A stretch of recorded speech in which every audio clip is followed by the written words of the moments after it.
अस्सलाम वालेकुम and a very warm welcome. आप देख रहे हैं आज पाकिस्तान। मैं हूं सिद्रा इकबाल। उम्मीद है कि आप बखैरियत अपनी मंजिलों पर पहुंच जाएंगे। जिस तरह के वर्क फ्राम होम ख़त्म हो चुका है, लेकिन अहम बात यह है कि कराची के मुख्तलिफ इलाकों में इस वक्त तेज़ बारिश हो रही है और कहीं पर भी निकलने से पहले प्लीज़ उसको रूट को चेक कर लें।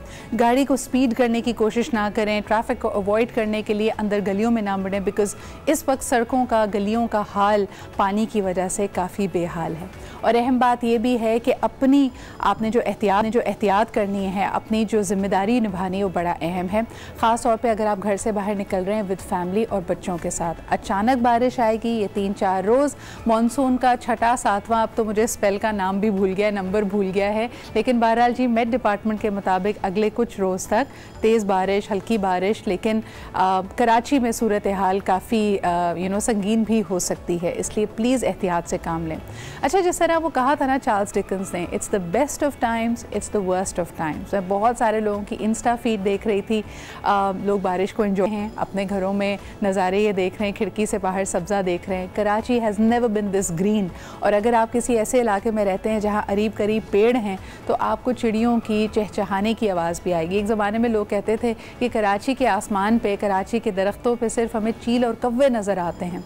इस वक्त आपको कोयल, मैना, मुख्तलिफ़ किस्म की चिड़ियाँ नज़र आएंगी, लेकिन साथ साथ कई लोगों के लिए ये अब्र बाइस ज़हमत बनकर भी आया है। और हम देख सकते हैं कि कराची के बहुत सारे इलाके, उनका मैं नाम यहाँ पे ज़रूर लेना चाहूँगी। सुरजानी टाउन की बात करें, नागन चौरंगी की बात करें, वहाँ पे घुटनों घुटनों पानी अभी भी भरा हुआ है। और हम देख सकते हैं कि मुख्तलिफ इदारे, लेकिन बिलखुसूस सिंध रेंजर्स पेश हैं लोगों की इमदाद करने में, रेस्क्यू एंड रिलीफ ऑपरेशंस में। अगर आप चाहें तो 1101 पे उनसे रब्ता कर सकते हैं। ये सिंध रेंजर्स की हेल्पलाइन है। इसके अलावा 0347911111। अगर आप खुदा न खासा कहीं फंसे हुए हैं या आपके यहाँ आपके इलाके में बहुत मुश्किल हालात हैं, तो आप उनसे रब्ता कर सकते हैं। इसके अलावा आपको बताते चलें कि मेन रोड्स पे भी लोगों के लिए बहुत मुश्किलात हैं।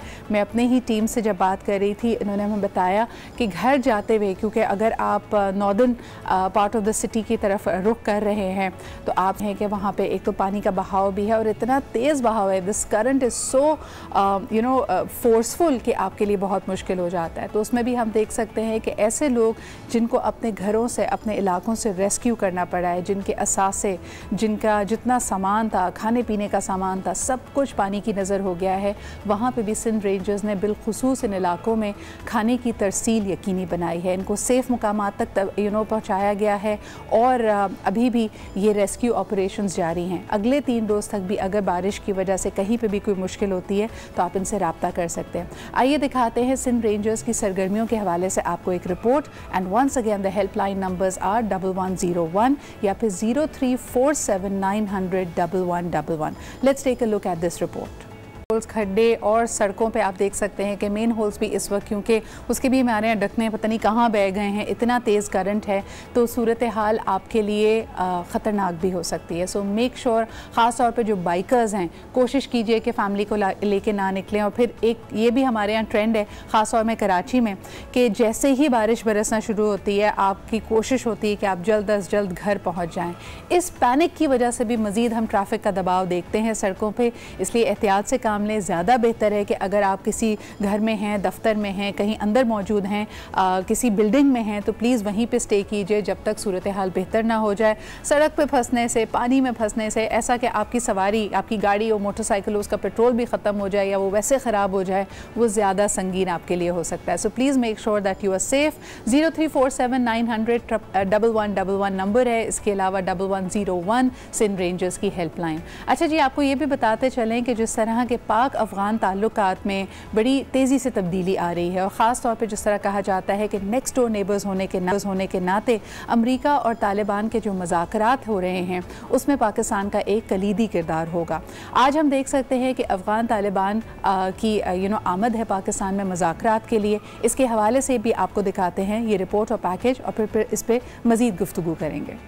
उसी मुल्क में अमन होना पाकिस्तान के फ़ायदे में है। आप देख सकते हैं, और इसको प्रेसिडेंट आरिफ अलवी साहब ने भी अपनी हाल ही खिताब में जो 14 अगस्त को उन्होंने जो मरकज़ी फ़्लैग होइस्टिंग सेरेमनी थी उसमें भी ये कहा कि एक हुकूमत, एक वज़ीर आज़म, एक कोई ऐसा दौरे हुकूमत पाकिस्तान में नहीं गुजरा जिसमें हमने अफ़गान महाजरीन की, जो पाकिस्तान उनको होस्ट करता है, उसकी हिमायत ना की हो या कभी उनके ख़िलाफ़ कोई बयान दिया हो। ये बड़ा एक गहरा रिश्ता है और साथ साथ अफ़गानिस्तान में अमन होना पाकिस्तान के लिए बड़ा अहम भी है। हमारे साथ मौजूद हैं एम्बेसडर जमील अहमद, जिनसे हमने गुफ्तगू करनी है बहुत सारे इंटरनेशनल मैटर्स पे, लेकिन एक सवाल ब्रेक से पहले मैं उनसे इसी हवाले से भी करना चाहूँगी। अस्सलाम वालेकुम एम्बेसडर साहब, बहुत बहुत शुक्रिया मुझे ज्वाइन करने के लिए। किस तरह देख रहे हैं आप इस राउंड ऑफ डायलॉग को with the Afghan Taliban here in Pakistan?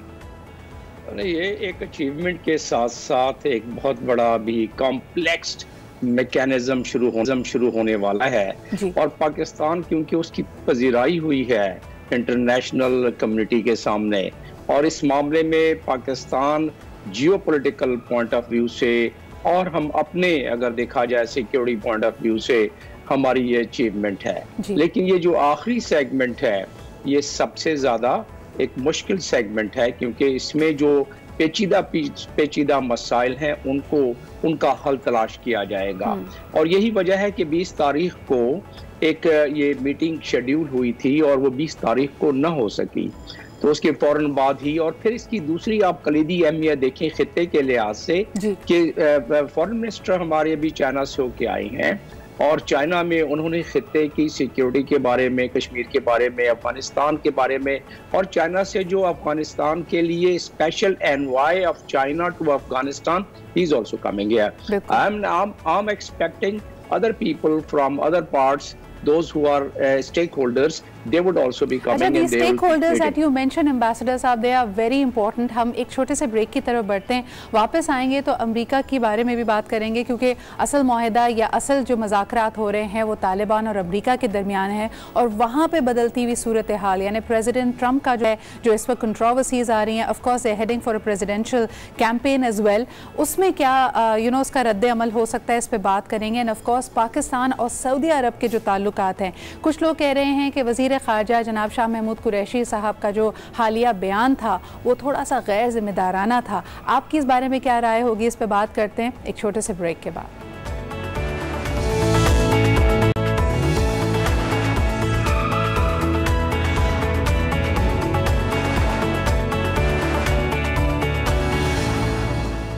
Welcome back after the break. आप देख रहे हैं आज पाकिस्तान। हमारे साथ शामिल गुफ्तगू हैं एम्बेसडर जमील अहमद। बात ज़रा की जा रही है पाकिस्तान की खारजा पॉलिसी पे, जिस पे लोगों ने कहा कि शायद कोई बड़ी तब्दीली आ रही है, क्योंकि वज़ीर ख़ारजा जनाब शाह महमूद कुरैशी साहब ने ऐसा कुछ इंदिया दिया, ख़ास तौर पे उनका बयान सऊदी अरब के हवाले से काफ़ी कंट्रोवर्शियल बना। एम्बेसडर जमील साहब, सबसे पहले आपको लगता है, क्योंकि कुछ क्वार्टर्स इसको डब कर रहे थे कि ये थोड़ा गैर जिम्मेदाराना बयान था, आप इसको कैसे देखते हैं? अगर इसको on the face of it only if we view it, then you can say it was not a statement with care and caution. लेकिन ये किसी जमील साहब, थोड़ी सी कनेक्शन में मेरे ख्याल में because of the rain and other reasons problem आ रही है। आपसे मैं गुजारिश करूंगी कि अपनी बात को जरा दोहरा दीजिए। मैं कहना चाहता हूं कि ये जो बयान दिया गया है, ये बयान जो ओवरऑल सिचुएशन है के हिसाब से उस बयान को कुछ काफी कंसल्टेटिव प्रोसेस के बाद ये महसूस होता है कि बयान दिया गया होगा, क्योंकि इसका एक ऐसे मंजर है। हम पिछले कई बरसों से इंतजार कर रहे हैं, ओआईसी के चार्टर में मौजूद है कि किस तरह मदद करनी है अपने मेंबर कंट्रीज की। उनका अगर कोई कॉन्फ्लिक्ट हो, और जो कि जेन्युइन कॉन्फ्लिक्ट हो, इंटरनेशनल लॉ के मुताबिक कॉन्फ्लिक्ट हो, जैसा कि कश्मीर है और जैसा कि पैलेस्टाइन है। लेकिन अगर आप बिल्कुल सही कह रहे हैं जमील साहब, sorry to interrupt you there, लेकिन मुझे बताइए कि क्या we should be drawing the should we be connecting the dots, क्योंकि हमें याद है कि पहले वजीर आजम का मलेशिया ना जाना, वजीर आजम इमरान खान साहब का उससे माजरत कर लेना लास्ट मिनट पे, उस वक्त भी डब किया जा रहा था कि शायद सऊदी अरेबिया का प्रेशर है। फिर इस स्टेटमेंट का आना और उसके उसके बाद महातीर साहब के इन्विटेशन पे once again prime minister Imran Khan साहब वाज इन कोलालमपुर। उन्होंने कहा कि मुझे दोबारा भी बुलाया जाएगा तो मैं आऊँगा, last time there was a misunderstanding. So do you feel कि all these things, all these events are linked? बिल्कुल, ये पस मंजर का जो मैं जिक्र कर रहा था उससे मतलब यही था कि लिंक्ड है वो। और मैंने गालिबन आपके प्रोग्राम में या बाकी प्रोग्रामों में मैंने जिक्र किया था कि वो उस वक्त मिस हैंडलिंग हो गई थी जब कुआलालंपुर का मामला कैंसिल किया गया, जिस अंदाज में कैंसिल किया गया, जिस तरीके से कैंसिल किया गया। क्योंकि मैं सऊदी अरब में भी मेरी तैनाती रही है, मैं यूएई में भी रहा हूँ, तो उनके माइंडसेट को भी समझता हूँ। मैं आपको चंद इशारे दे देता हूँ तो हमें बहुत आसानी हो जाएगी आपके व्यूअर्स को इस चीज को समझने में। देखिए, खित्ते में बहुत बड़ा तलातुम इस वक्त चल रहा है। अभी जो पिछले चंद दिनों में ये 13 तारीख को, बल्कि ये 4-5 दिन पहले सिक्योरिटी काउंसिल का एक इजलास हुआ है जिसमें कि 15 में से 13 मेंबर्स ने अमेरिका के प्रोपोज रेजोल्यूशन को रिजेक्ट किया। और वो क्या था? वो था कि ईरान के खिलाफ आप दोबारा सैंक्शन लगाया जाए न्यूक्लियर एकॉर्ड की खिलाफ वर्जी करने पे, जिसकी की मुखालफत की गई। उसके फौरन बाद पॉम्पियो उन्होंने दौरा अपना प्लान किया इजराइल और यूएई का। लेकिन ये प्लान करना कोई इतना मुश्किल, इतना कोई कॉम्प्लिकेटेड चीज नहीं है। उसमें जो एजेंडा रखा हुआ है वो एजेंडा ये रखा हुआ है कि उस मीटिंग का मकसद जो उन्होंने बयान किया है अमेरिका ने, वो ये है कि जो ईरान और चाइना, पहली दफा खुल के ईरान और चाइना जो इस वक्त चैलेंजेस, उनके चैलेंजेस, सिक्योरिटी चैलेंजेस को एड्रेस करने के लिए पॉम्पियो का ये विजिट यूएई में और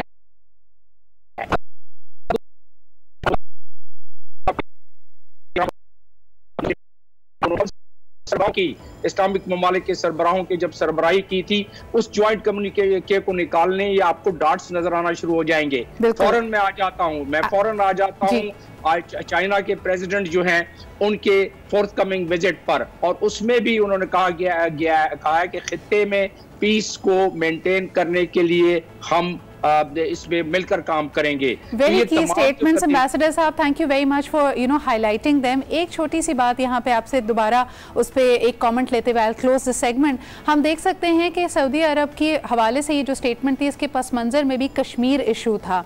इस वक्त आप अमरीका की सूरत हाल पे क्या कहेंगे जब हम देखते हैं कि प्रेसिडेंशियल कैंडिडेट जो Biden has been very vocal about the Kashmir issue?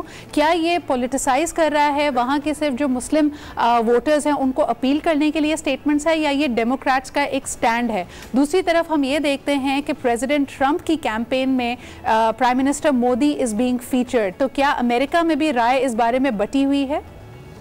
नहीं, राय तो ये बटी हुई है, लेकिन जो एस्टैब्लिशमेंट अमेरिका की है वो कश्मीर के हवाले से हमेशा, जो बाइडन वो जब प्रेसिडेंट अगर आ भी गए तो उनको यही मशवरा देंगी जो आजकल ट्रंप को दिया जा रहा है, क्योंकि इंडिया एक बहुत बड़ा एलाई है और चाइना के तमाम उभरती हुई कुव्वत को चेक करने के लिए उनका, तो ये सिलसिला जारी रहेगा। पाकिस्तान दो किश्तियों में पैर रख के बहुत तवील अरसे तक नहीं चल सकता। इस वक्त डिप्लोमेसी का तकाजा यह है कि जो भी ट्रांजिशन हो रही है उसको बड़ी खुश असलूबी से और न्यूट्रल रह के कोशिश की जाए, लेकिन आगे जाके कहीं ना कहीं हमें जाके साइड लेना पड़ेगा। और मेरा इशारा है वो ब्लॉक जिसमें एससीयू है, ईसीयू है, जिसमें ये सारे ममालिक हैं, टर्की, और टर्की का जो इस वक्त मुआहदा खत्म हो रहा है जिसको लसाने मुआहदा कहते हैं 2023 का, उसके बाद भी इस खित्ते पे जो हमने गुफ्तगू की है, इन तमाम गुफ्तगू पर उसका बहुत बड़ा असर होगा। आपके पास टाइम नहीं है, वरना मैं उसको लिंक करके जरूर बतला दूं। एम्बेसडर साहब, विल टेक इट अप इंशाल्लाह in the coming week once again, but thank you very much for highlighting. मेरे लिए की टेक अवे ये था कि पाकिस्तान में ज्यादा देर तक सवार नहीं रह सकता,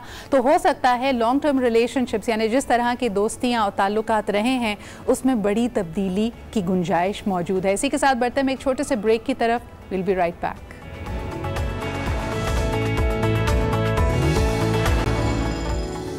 वेलकम बैक। अपने आप से मोहब्बत कीजिए, अपना ख्याल रखिए, ये हमारा हमेशा पैगाम होता है, क्योंकि आपकी जहनी सेहत के लिए, आपकी इमोशनल वेलबींग के लिए ये बड़ा अहम है। लेकिन हम देखते हैं कि हम जहाँ दूसरों का बहुत ख्याल रखते हैं, कहीं ना कहीं हम अपने आप को इग्नोर करते हैं, and we don't even realise. हमें लगता है कि दूसरों की बातें हमें तकलीफ़ देती है, लेकिन दरअसल हम अपने सबसे बड़ी तनकीद करने वाले हैं। यानी इट एक्चुअली इज़ कि किसी ने एक जुमला बोला, वो तो कह के चला गया, लेकिन आप उसको बार बार रिप्ले करते हैं जब तक वो आपका बिलीफ सिस्टम ना बन जाए। हमारे साथ मौजूद हैं साइकोथेरेपिस्ट हैं Tahira Malik. I would like to welcome her to the show. Thank you so much Tahira for making time.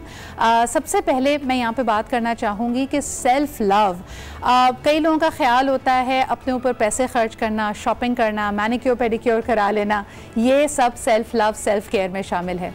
क्या ये बहुत एक मायोपिक इसकी डेफिनेशन नहीं है? देखो, मेरे लिहाज से सेल्फ लव सबसे जो उसकी एक निशानी है बड़ी, वो ये है कि आप अपने आप को माफ करते हैं। सेल्फ लव तो मेरे ख्याल में अपना केयर करना बहुत जरूरी है। अपने आप करना as you are, that is for me. मैं जैसा हूँ वैसे ही हूँ। और अच्छा, आपकी ये बात बहुत अहम है कि जब आपने कहा कि अपने साथ वक्त स्पेंड करें, the more time you will spend with your self, आप रियलाइज़ करेंगे कि शायद आपकी जो बिलीव्स हैं उनको आप चैलेंज भी कर सकें। मिसाल के तौर पे अगर आप अपने आप को मीडियोकर समझते हैं, अनटैलेंटेड समझते हैं, स्टक समझते हैं कि जी मेरे जो हालात है मैं उसका कैदी हूँ, मैं आगे नहीं बढ़ सकता, या मैं बहुत ज़्यादा पैसा नहीं कमा सकता, मशहूर नहीं हो सकता, लोगों में कामयाब नहीं हो सकता, तो ये सब बिलीफ सिस्टम्स हैं जो आमतौर पर आपने बहुत यंग एज पर फॉर्मुलेट किए। मुझे ये बताइए ताहिरा कि सेल्फ लव, तनकीद करना, डिप्रेस हो जाना, ये तमाम चीज़ें हम ज़्यादातर ख़वातीन से एसोसिएट करते हैं। आपको लगता है कि मर्द हजरात भी, लड़के भी सेल्फ सैबोटाजिंग बिहेवियर में इंडल्ज करते हैं? बहुत ज़्यादा करते हैं। बस फर्क ये होता है कि ख़वातीन एक्सपोजर ज़्यादा होती हैं, क्योंकि ज़रा मर्दों को हमारे माशरे में एक तरह से बताया गया है कि तुम वो नहीं सकते, ये नहीं कर सकते। हमें लगता है शायद मर्दों, बल्कि मेरे जो जितने क्लाइंट्स हैं उनमें मर्दों में ज़्यादा प्रॉब्लम है सेल्फ क्रिटिसिज्म का, क्योंकि उनके एक्सपेक्टेशन उतनी उन्होंने ख्याल करना है, स्ट्रॉन्ग बनना है, कमा के भी लाना है मोस्ट केसेस। तो मर्दों को भी बहुत ज़्यादा सेल्फ क्रिटिसिज्म का प्रॉब्लम रहता है। तो कहते हैं मैं कामयाब नहीं, और करना है और कमाना है, अम्मी अबू का करना, और मेरे ख्याल में मर्दों को ज़्यादा ज़रूरत है कि रिलैक्स करें, सब करें। सेल्फ सैबोटाजिंग बिहेवियर की जब बात की जाए तो हमें कहा जाता है कि अपने अंदर शुक्रगुजारी यानी ग्रैटिट्यूड लेके आएँ, अपने से उन लोगों को देखें जो जिनके पास आपसे कम है या वो नेमतें नहीं हैं जिससे अल्लाह ताला ने आपको नवाजा है। लेकिन जब एक इंसान एक सेल्फ क्रिटिसाइजिंग लूप में होता है तो उसकी एक तरह से ही और she gives a blind eye to all the blessings, यानी जो कुछ आपके साथ अच्छा हो रहा होता है वो आपके जहन में नहीं आता, कहीं एक जगह सुई अटक जाती है उस चीज़ पे जो शायद आपके प्लान के मुताबिक नहीं चल रही। जब ऐसा हो तो अपने आप को उस जगह से, उस साइकिल से कैसे निकालें? सबसे पहले तो अवेयरनेस है, जैसे कि प्रोग्राम की पहले बात की कि कहाँ से आ रही है, पहले अवेयरनेस आपकी चीज़ें चाइल्डहुड से आ रही है। और उसके बाद सबसे है कि जब भी आपने ऐसे थॉट्स कर रहे हैं तो अपनी क्रिटिकल वॉइस को अपनी कंपैशनेट वॉइस से अलग करें।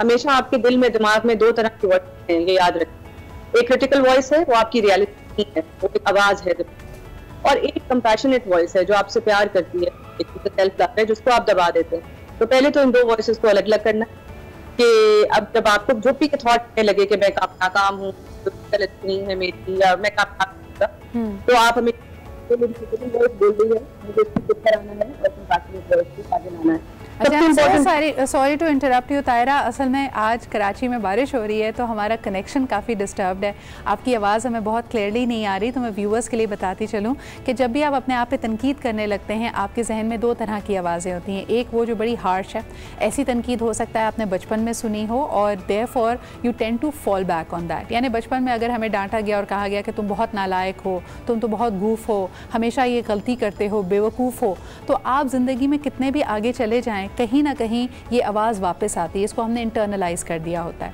ऑन द अदर हैंड जो बचपन में जब आपको तारीफ़ की जाती थी, आपको प्यार दिया जाता था, वो आपकी कंपैशनेट आवाज़ है। जब यानी मिसाल के तौर पे बच्चे को दिलासा देते हुए कोई कहे कि नहीं नहीं बेटा तुम तो बहुत प्यारे हो, तुम तो बहुत अच्छे बच्चे हो, तो ये दोनों चीज़ें साथ साथ आपके जहन में चल रही थी, तो आपने सबसे पहली टिप ये दी कि move towards the compassionate voice, right Tahira? बिल्कुल बिल्कुल बिल्कुल, और अपने आप से ऐसे बात करें जैसे आप किसी अपने प्यारे से बात करते हैं। हाँ। आप नोट करें ना अपने दोस्त से, जब हमारा दोस्त कोई एडवाइस मांगता है तो हम बड़े प्यार से देते हैं, हम उसे मुंह पे ये नहीं कहते तुम तो हो ही फजूल या तुम तो हो ही नाकाम, राइट? सही, हमने कभी ये नहीं कहते, हम उसे तसल्ली देते हैं। बट जब अपने आप से बात करते हैं तो हम पहले अक्सर ये होता है कि तुम तो हो ही नाकाम, राइट? अगर जो आप अपने आप से बार बार सोच रहे हैं ताहिरा, अगर ये बातें हम किसी और शख्स को कह रहे होते तो वो तो हमसे कब से कतई ताल्लुक कर लेता, लेकिन we can't leave ourselves, right? जी जी, बट यू नो हम अपने आप को छोड़ते हैं कभी कभी, हम हमारी अपनी बॉडी इतनी नाराज हो जाती है हमसे, जैसे एक दोस्त नाराज हो जाता है, कि फिर उसमें बीमारियां आने लगती हैं, आपको साइकोसोमेटिक डिजीजेस होने लगती हैं, जिससे मेरी मुराद है कि जिनका ओरिजिन आपके दिमाग में होता है, लेकिन आपको वो नजर आती है सर दर्द में, कमर के दर्द में, थकावट में। So this is your body's way of telling you that I'm upset with you. You are not compassionate with me. You are very critical of me. And so this is your mind's way of telling you. अगर आप बीमार हैं, so how do we break the cycle? एक तो आपने कहा lean towards the compassionate voice. इसके अलावा क्या tools हो सकते हैं? And then self compassion. Number 2, अपने आप से मोहब्बत उस तरह बात करें जैसे आप दोस्त से बात करते हैं. Number 3, अपनी जब भी कोई वॉइस आए ना, उसको चैलेंज करें विद फैक्ट्स. मैं अपने क्लाइंट्स को अक्सर जर्नलिंग का कहती हूँ, लिखा करें. फॉर एग्जाम्पल, अगर थॉट आ रही है कि मैं कभी कामयाब नहीं हुआ, तो आप लिखें, चैलेंज करें कि मैं कब कामयाब हुआ. कोई छोटी कामयाबी तो होगी ना, आपने किसी को किसी मुसीबत से बचाया होगा, आपने क्लास में कभी अच्छे नंबर लिए होंगे, बॉस के सामने अच्छा काम किया होगा. अगर आपके बच्चे हैं, आप एक खातून हैं जो देख रही हैं, आपके बच्चे अगर सही आज खा पी के स्कूल गए हैं, तो ये भी तो आपकी कामयाबी है ना. बिल्कुल बिल्कुल. तो ये अपनी कामयाबियां लिखें, छोटी छोटी कामयाबियां, चैलेंज करें विद फैक्ट्स. बिल्कुल, सेलिब्रेट. तो जब आप चैलेंज करेंगे अपनी क्रिटिकल वॉइस को, होता क्या है, हमारा माइंड का बायस ऐसा है कि हम नेगेटिव साइड पे ज्यादा जाते हैं और चैलेंज नहीं करते. तो challenge yourself with written notes. I think that's an excellent advice. और कभी आपकी कोई तारीफ करे, कोई आपको कोई नोट भेजे, तो उसका अपना तो कहती हूँ वॉलपेपर बना लें, उसको जगह जगह लगा दें और बार बार देखा करें, ताकि आपको ये एहसास हो कि आप इतने अच्छे हैं. Thank you so much Tahira. Today the connection was a little faulty, but इंशाल्लाह ताला आपको अगले हफ्ते फिर दावत देंगे and we are going to take this up again. अभी हम बढ़ते हैं छोटे से ब्रेक की तरह. अहम है जी कि अपने अंदर की क्रिटिकल वॉइस को ख़त्म करें, अच्छी चीज़ों के बारे में सोचें, बिकॉज अगर आप इसी तरह की तनकीद अपने दोस्त करते तो वो कब का आपको छोड़ के जा चुका होता है. एक छोटा सा ब्रेक लेते हैं. Will be right back.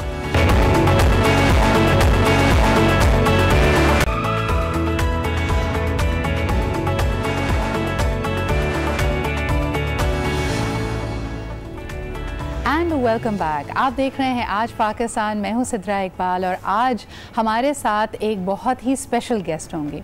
जब से हमने कल इनके लिए अनाउंस किया and we let people know कि आज हमने स्पेशली इनसे बातचीत करनी है, इनकी पर्सनालिटी, इनकी ज़िंदगी के सफ़र, इनके फ़नी करियर को आपके सामने रखना है, people have been flooding us with request, with questions, with comments. पूरी दुनिया में इनके मद्दा, इनके फ़ैन्स हैं, इनकी एक ज़बरदस्त फॉलोइंग है, because she has such a stellar career.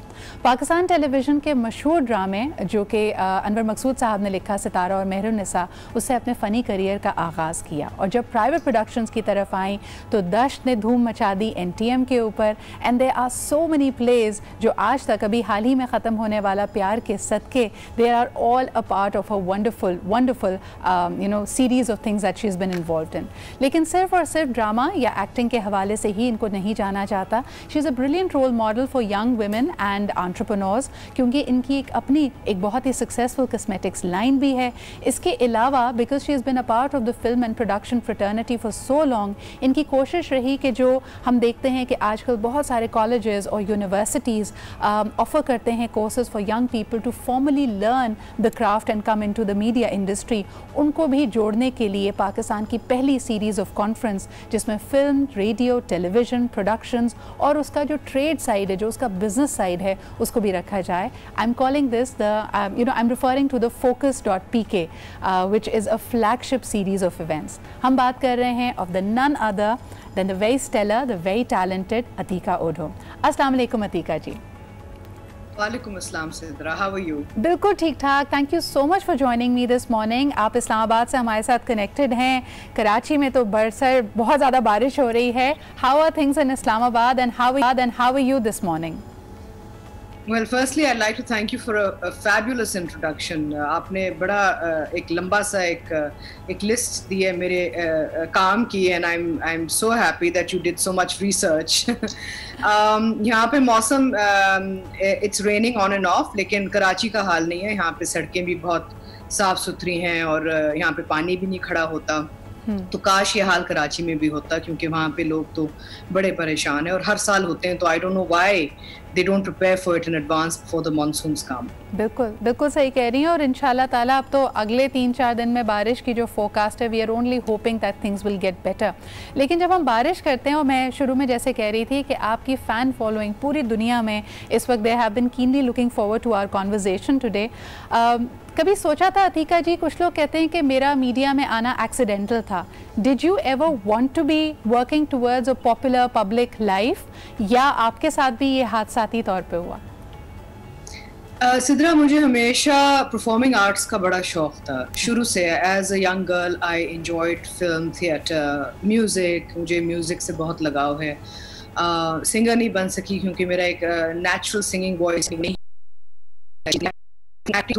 Seconds के मेरे एक्टिंग मोर नेचुरली, एंड खुशकिस्मती थी कि मैं फिर इवेंचुअली इस काम में आ गई और फिर मैंने मेहनत बड़ी की, क्योंकि जब when I first started in this career, my Urdu language skills were terrible, क्योंकि मैं एक अंग्रेज़ी मीडियम स्कूल से पढ़ के निकली थी, तो उर्दू मेरी बहुत कमज़ोर थी। तो बड़े लोगों ने मेरा साथ दिया, and you know everything else is in front of you. I've just worked very hard over the last 30+ years. तो मुझे बताएं, उर्दू आप कह रही हैं कमज़ोर, और पहला जो आपका सीरियल था जो ब्लॉकबस्टर था, सितारा और मेहरुन्निसा, अनवर मकसूद साहब का लिखा हुआ, सामने Sania Saeed, was it difficult Atika ji? It was difficult, लेकिन to their credit, अनवर साहब, जहीर साहब, साजिद, सानिया, अजरा, जितने भी लोग इन्वॉल्व थे, अकबर सुबहानी साहब, उन लोगों ने बहुत मेरी मदद की और कभी भी मुझे ये नहीं महसूस होने दिया कि मैं किसी चीज़ में कमज़ोर हूँ। मुझे इनकरेज किया और इन सब की वजह से फिर मैंने आगे अपना करियर बढ़ाया। Because I was lucky enough to get very good people from the start. They encouraged me a lot. Right. अच्छा, एक बड़े अनफॉर्चुनेट बात यह है कि हमारे यहाँ लोग बॉक्सेस बनाते हैं, कैटेगरीज बनाते हैं। So you had such powerful scripts that you would always pick, यानी माशाल्लाह निजात की बात करें, दश्त की बात करें, even Humsafar, you had very meaty roles, but at the same time you know माशाल्लाह you are very beautiful person. तो आपके ग्लैमर की भी बात होती थी, और उस वक्त लोग कहते थे कि नहीं, अगर आपने मेथड एक्टिंग करनी है, अगर आप सीरियस एक्टर हैं तो उसका एक खाका बनाया होता था। आपको लगता था you came and you challenge that stereotype that a woman can be good looking, glamorous and eight the same time be a brilliant actor? देखिए, मैं शुरू दिन से मेरी कोशिश रही है कि रोल्स बहुत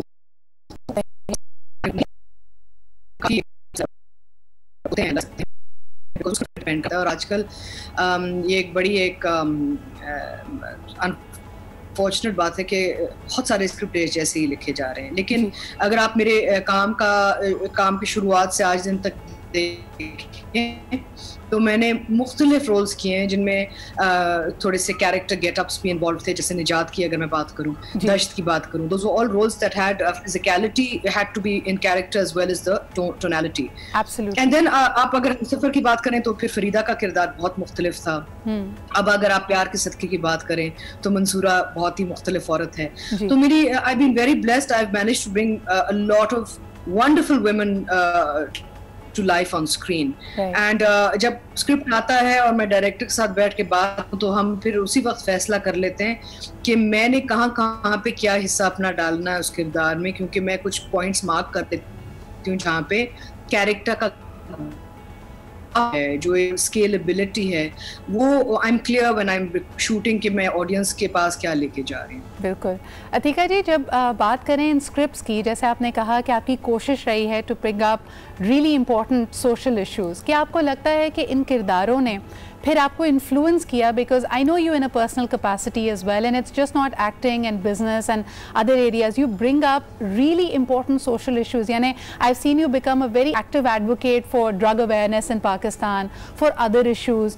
तो आपको लगता है कि इन किरदारों की वजह से या इस काम की वजह से आप इन्फ्लुएंस हुई to you know solve and come up with solutions for these social issues?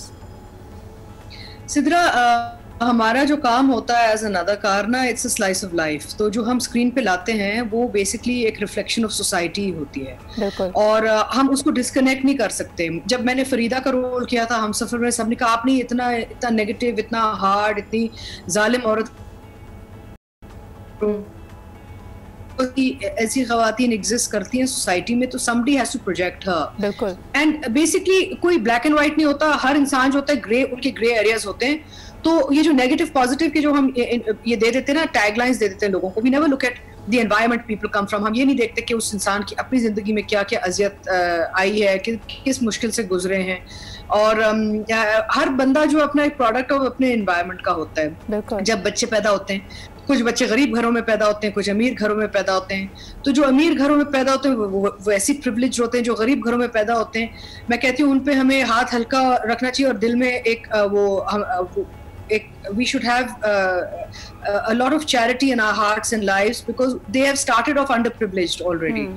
So as a society, चाहे आप वकील हो, आप डॉक्टर हो, आप एक्टर हो, आप कोई भी हो, हमारी एक जिम्मेदारी बनती है कि हम अपनी सोसाइटी की एक रिफ्लेक्शन लेके आए लोगों के सामने, ताकि हम अपने माशरे को बेहतर से बेहतर कर सकें। Absolutely, and there is something to be learn from every life experience. और जैसे आपने ज़िंदगी के उतार चढ़ाव की बात की, आइडियल तो ये होता है कि हम सबके पास एक इक्वल लेवल प्लेइंग फील्ड होता है, लेकिन ये जो तफरका है, ये जो मुख्तलिफ जिसको कहना चाहिए डिफरेंसेस हैं हमारे सामने, ये एक रियलिटी है। हम एक ब्रेक की तरफ बढ़ते हैं, लेकिन वापस आएंगे तो अतीका जी की एक पर्सनल, एक बड़ी एक ऐसी जर्नी की बात करेंगे जिसके बारे में हमें आपको कुछ पता है। इसको मीडिया कवरेज होती रही है इसकी, लेकिन ये 9 साल का सफ़र किस तरह गुजरा, जब एक इल्ज़ाम लगा और उसके बाद एक जुडिशल केस चलता रहा, और ये इतना लंबा क्यों होता है जिसके अंदर 210 पेशियाँ हों, 16 जजेस बदल जाएं।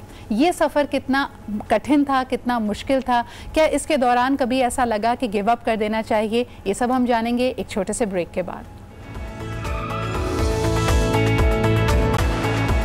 An exclusive conversation with the iconic Atika Odo. ज़िंदगी में बहुत सारे उतार चढ़ाव आते हैं, और कई ऐसे एक्सपीरियंसेस ना सिर्फ आपको तकलीफ़ देते हैं बल्कि आपको आजमाते भी हैं। Atika ओडो also had to go through a similar experience। एक 9 साल के लंबा केस चला जिसका फाइनली वर्डिक्ट आया है, लेकिन इसकी तफसीलात क्या थी, ये क्या मामला था, आइए सबसे पहले आपको एक पैकेज में दिखाते हैं। जी जनाब, 210 पेशियाँ, 16 जजेस का बदल जाना, और शक की बुनियाद पर इवेंचुअली जो हमारे पास अब इसका वर्डिक्ट आया है कि इसका टोटल एक्विटल है जी, और कहा यह जा रहा है कि ये शक की बुनियाद पे था। अतीका जी, पहला सवाल कहने में बहुत आसान लगता है, लेकिन 9 साल, 210 पेशियाँ, 16 जजेस, ये कितना मुश्किल था, हमारे ऑडियंस के साथ शेयर कीजिए।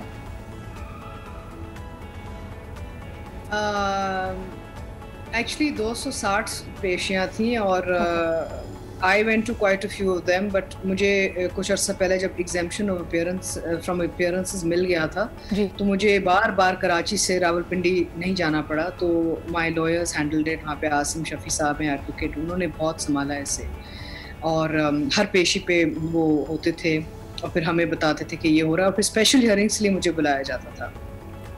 ऑब्वियसली आसान नहीं था, it was a very difficult time Sidra. लेकिन मैं आपको एक बात बताऊं कि आज यहाँ बैठे हुए ना, मुझे एक चीज़ पे बहुत फ़ख्र है कि मैं डरी नहीं और भागी नहीं। अगर कोई आपके खिलाफ जुल्म करता है ना, तो आपको जमे रहना चाहिए, क्योंकि I always say that bullies will always lose and you'll win if you're right। I broke no law। मैंने कोई कानून नहीं तोड़ा। इन्होंने मुझ पे हदूद का केस किया। हदूद का केस तब बनता है, वो कहते हैं when you're drunk and disorderly। ये alleged बोतलें तो मुझसे भी नहीं ली इन्होंने, वो यानी कि it wasn't like I had handed over bottles। They claimed there were bottles there। Nobody knows where they came from। Nobody knows what bottles they were। जो एक केस की जो केमिकल रिपोर्ट थी, FIR कटवाने के 1 महीने बाद एक केमिकल रिपोर्ट आई थी अदालत में, जिसमें वो बोतलों के भी सैंपल नहीं था। वो कह रहे थे जी mixed small little bottle of this size with some substance in it was. तो जून में इन्होंने केस किया, जुलाई में केमिकल रिपोर्ट किसी मिक्स बोतल की, एक छोटी बोतल की इन्होंने सैंपल पे इन्होंने केमिकल रिपोर्ट भेजी। अच्छा, यहाँ पे जो दुख भरी जो एक चीज़ है वो ये है कि मैं तो थ्रू आउट इतनी परेशान रही कि पाकिस्तान में इतने बड़े बड़े मसाइल हैं, इतने सारे लोग, हज़ारों लोग जेलों में बैठे हुए हैं जिनको इंसाफ नहीं मिल रहा, जो इनोसेंट लोग हैं, और उनको इंसाफ नहीं मिल रहा क्योंकि उनकी केस बहुत लंबे लंबे चलते हैं, उनकी कोई हियरिंग्स टाइम पे नहीं होती। तो वो बेचारे क्या करेंगे, उनकी तो पूरी पूरी जिंदगी खत्म हो जाती हैं। मैं जब कचहरी में, दिस केस वाज इन पिंडी कचहरी, जब मैं कचहरी में जब जाना शुरू किया, मुझे इतना अजीब लगा। वहाँ पे कैदी जो बैठे होते थे हथकड़ियों में, वो भी उठ के मुझे कहते थे आप प्लीज आपा आके बैठ जाएं। पुलिस वाले कहते थे आपको हम चाय पिलाएं।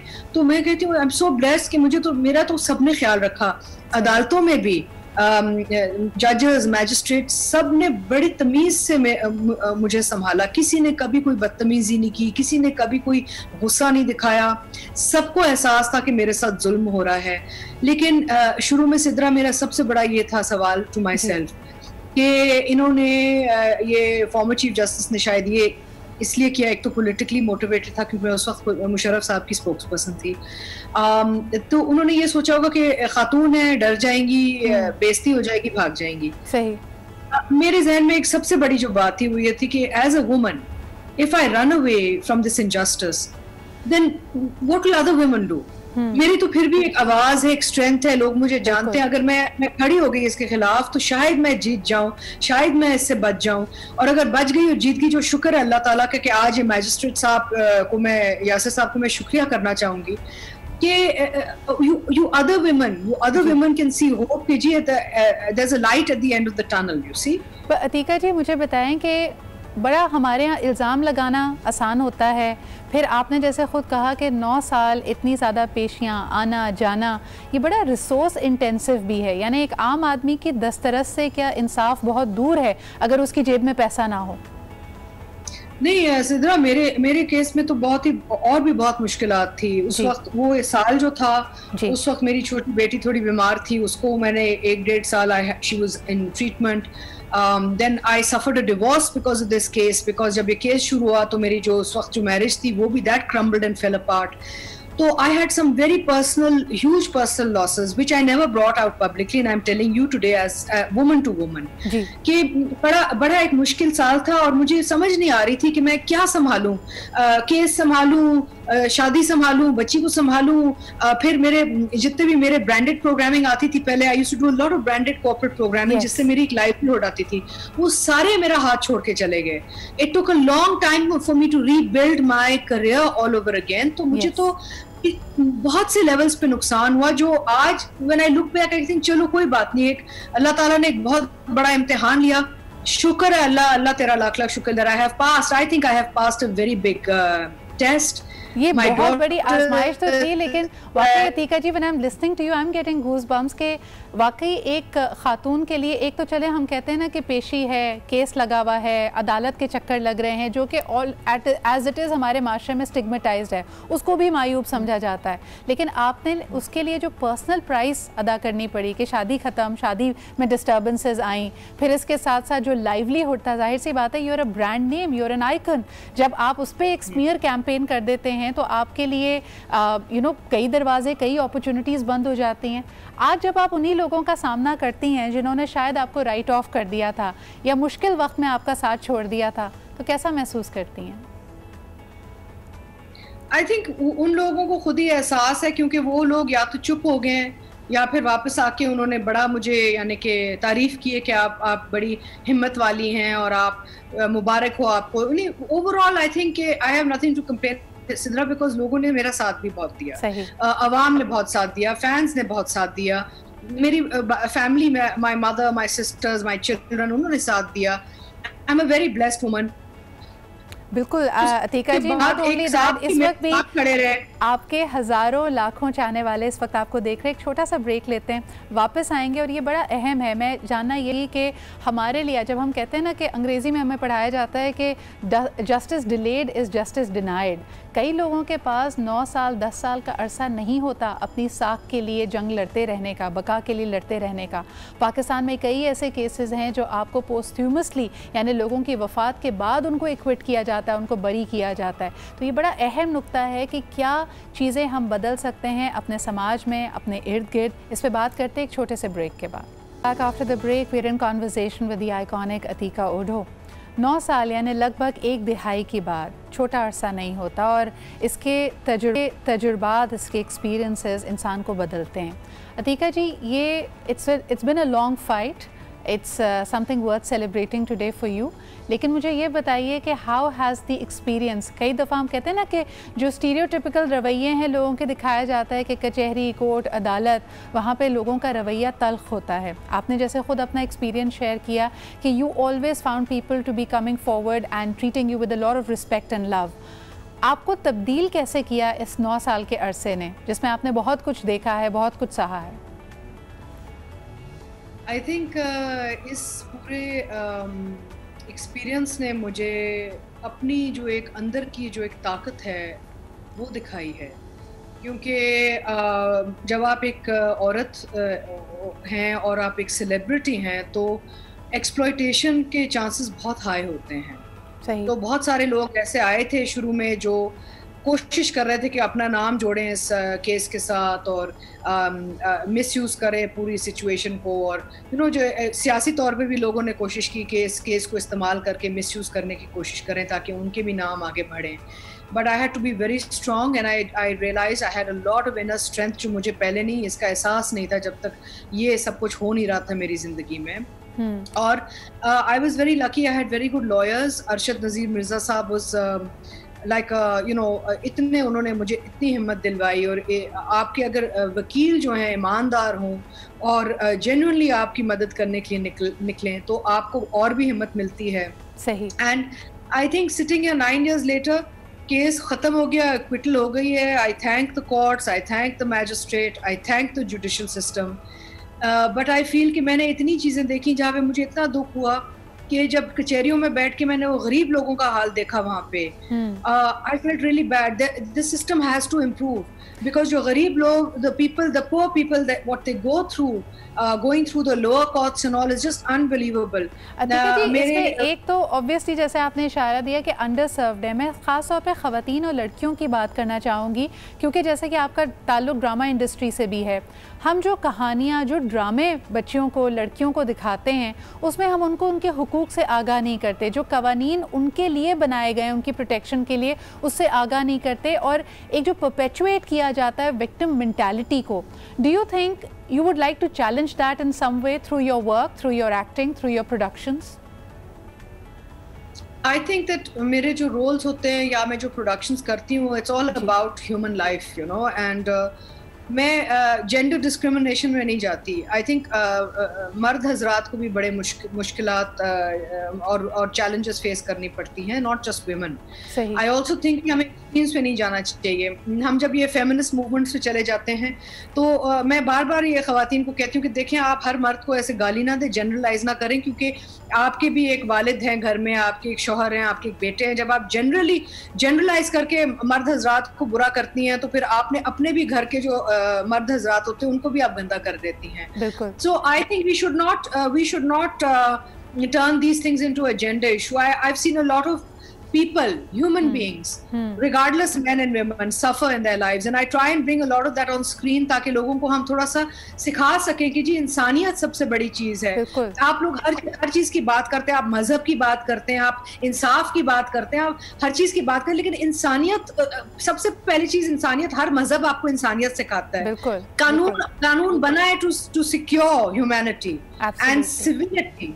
So the thing is that I saw a lot of misery in the lower courts, और मुझे इंशाल्लाह अल्लाह करे अगर मेरा कोई ये नेटवर्क या प्रोड्यूसर्स साथ देते हैं, I would love to make a series on the कचहरी itself. I think that's a brilliant idea. और जिस तरह आपने कहा ना कि आंखों देखा हाल, कई चीज़ें जो इंसान को अपने तजुर्बे से इम्पैक्ट करती हैं, perhaps that's what the universe wanted to show you, और शायद वो कहानियाँ जो हम देखकर अनदेखा करते हैं वो हमारे सामने आएंगी। Absolutely, हर चीज़ का एक मकसद होता है। God puts us through these tests for a reason. And I always try and look at something कि जी वजह क्या थी, ये मुझे इस इम्तिहान से क्यों गुजरना पड़ा, इसके पीछे कोई बड़ी वजह होगी जरूर। Thank you so much Atika ji, this is all the time we have, but it was inspiring to hear your side of the story। और बड़ा अहम है कि जी जब हमारे दरमियान ही ऐसी कहानियाँ होती हैं, तल्ख हकीकतें होती हैं, लेकिन उसके बाद भी इंसान साबित कदम होकर अपने तजुर्बे से सीखते हुए ज़िंदगी में आगे बढ़ना चाहे, इससे बेहतर कुछ नहीं हो सकता। बहुत शुक्रिया हमारे साथ आज मौजूद होने के लिए। कमेंट्स एंड फीडबैक है आपके फ़ैन्स की तरफ से, हमारे व्यूअर्स की तरफ से बेपनाह आएगी। वी बी फॉरवर्डिंग दैट, और हमें ज़रूर बताइएगा कि आपको लगता है कि अहम है ये चीज़ें आपके सामने लाना। हर तस्वीर के दो रुख होते हैं और उसको उसी ज़ाविये से देखना भी बड़ा अहम है। बहुत शुक्रिया हमारे साथ मौजूद होने के लिए। कल आपसे फिर मुलाकात होगी। खुदा हाफिज़।